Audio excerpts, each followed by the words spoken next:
क्या यूपी के सरकारी स्कूल अब प्राइवेट स्कूलों को टक्कर देने की तैयारी में है? क्या योगी सरकार सच में परिषदीय विद्यालयों की तस्वीर बदल रही है? और सवाल है कि क्या अब गांवों के बच्चों को भी स्मार्ट क्लास और आधुनिक शिक्षा की सुविधा मिलेगी? दरअसल ये सवाल इसलिए उठ रहा है क्योंकि उत्तर प्रदेश में मुख्यमंत्री योगी आदित्यनाथ के नेतृत्व वाली सरकार अपनी प्रमुख योजना ऑपरेशन कायाकल्प को लेकर बड़े दावे कर रही है। सरकार का कहना है कि जिस सरकारी स्कूल व्यवस्था को कभी जर्जर भवनों, टूटी दीवारों और खराब शौचालयों, 7 बुनियादी सुविधाओं की कमी के लिए जाना जाता था, अब वही स्कूल तेजी से बदल रहे हैं और उन्हें आधुनिक, स्मार्ट और तकनीक आधारित शिक्षा केंद्रों में बदला जा रहा है।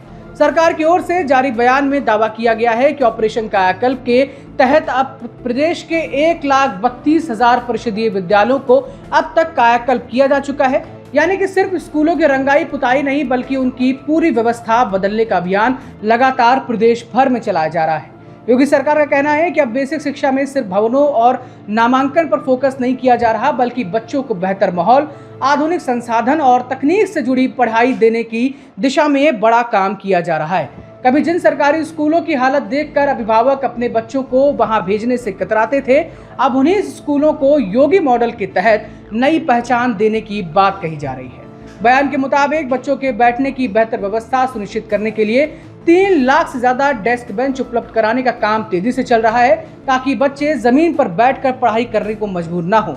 इसके साथ ही सरकार की योजना है कि प्रदेश के सभी प्राथमिक विद्यालयों को धीरे धीरे स्मार्ट स्कूल के रूप में विकसित किया जाए ताकि गांव और कस्बों के बच्चे भी तकनीक आधारित शिक्षा से जुड़ सकें और उन्हें भी वही सुविधाएं मिल सकें जो बड़े शहरों के निजी स्कूलों में देखने को मिलती हैं। इतना ही नहीं, सरकार ने प्रदेश के 75 जिलों में 2-2 मुख्यमंत्री मॉडल कंपोजिट विद्यालय स्थापित करने का फैसला भी किया है। यानी कि साफ है कि पूरे प्रदेश में 150 मुख्यमंत्री मॉडल कंपोजिट विद्यालय बनाए जाएंगे जहां प्री प्राइमरी से लेकर कक्षा 12 तक की पढ़ाई आधुनिक सुविधाओं के साथ ही होगी। सरकार के मुताबिक इनमें से 141 विद्यालयों के लिए भूमि चयन की प्रक्रिया भी पूरी हो चुकी है और इसके अलावा 75 मुख्यमंत्री अभ्युदय कंपोजिट विद्यालय भी विकसित किए जा रहे हैं जहां प्री प्राइमरी से कक्षा 8 तक के बच्चों को आधुनिक और गुणवत्तापूर्ण शिक्षा उपलब्ध कराने का दावा किया जा रहा है। सरकार ने बालिका शिक्षा पर भी खास फोकस करने की बात कही है। जिन विकास खंडों में कस्तूरबा गांधी बालिका विद्यालय नहीं है वहां नए आवासीय बालिका विद्यालय स्थापित करने का निर्णय भी लिया गया है ताकि बेटियों की शिक्षा और मजबूत की जा सके।